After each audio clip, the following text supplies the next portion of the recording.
Now we're going to hear from Delegate Marcia Price with the 95th District. Marcia is our grassroots legislator. She really gets down in it. She started an organization called the Virginia Black Leadership Organizing Collaborate, which is called VA Block, which engages empowering communities through civic engagement. She serves on the health, welfare, and institutions, and she also serves on privilege and elections. I gotta update mine too. I'm also on general laws now.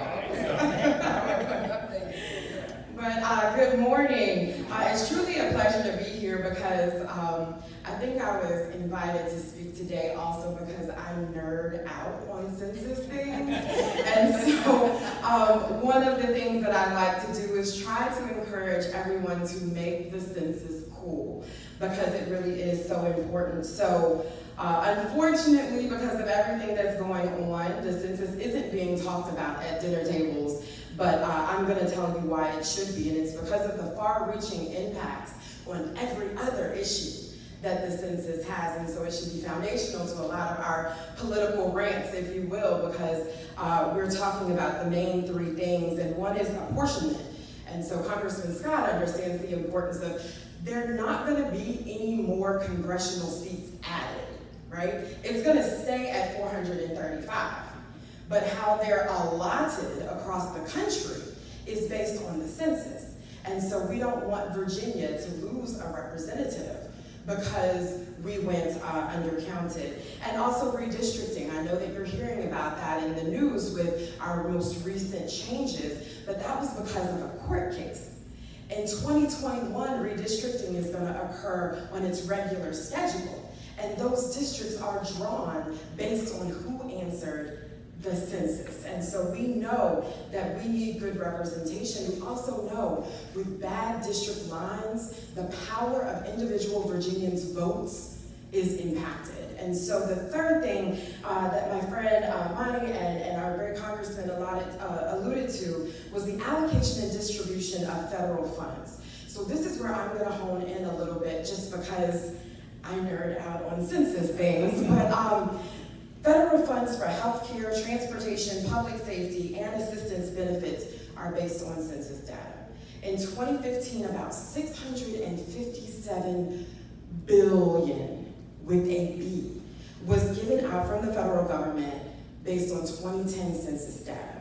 So that year there were 16 federal assistance programs that distributed things, and Virginia alone got $10 billion based on that. And so that funds things like Medicare, Medicaid, SNAP, WIC, highway planning and construction. Hello, Hampton Roads. Highway planning and construction, Section 8 housing, special education grants, children's health insurance, Title I grants for local education agencies, school lunches. Newport News just went to totally free lunch for Newport News Public Schools. That's based off census data. And so if our children continue to go undercounted, that could be impacted. Low-income home energy assistance grants, all of that. But Hampton Roads is so rich in our diversity and our geography and our culture and our economic diversity. And we, of course, have some areas that are considered hard to count. And so that means that they need a little bit of help filling out their census. So right here in the 95th District, where you're sitting right now, we estimated about 23% of the district is hard to count. 23% of the district I have the pleasure of serving is hard to count, so you know why now. I'm so passionate about it. But let's think of if 25% of those residents needed help in order to follow up, that costs money, right? And so people power is what will really get this done. But a lot of this matters as well because it's estimated that $2,000 per uncounted person was left on the table. If you're in local government, your heart just stopped because you know that's money that didn't come to your budget, right? But if we estimate that, let's say 18,000 people in the 95th District go uncounted.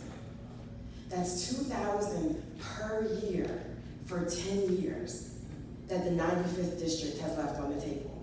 And if you know and love the 95th district like I do, you know we need all that money, right? Because we have things that we can do to invest in that. And so even if just 1/3 of the Hearts account in Newport News goes undercounted, that is $120 million over 10 years.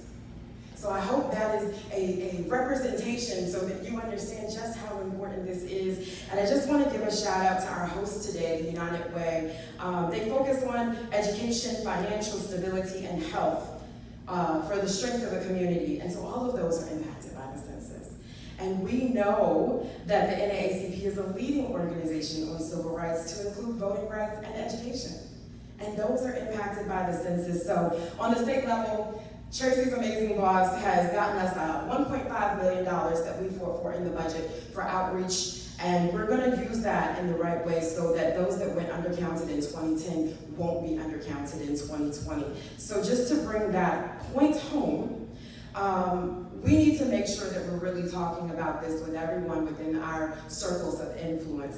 So to clarify what's at stake, the strength of your voice in your vote is at stake. And our economy is at stake.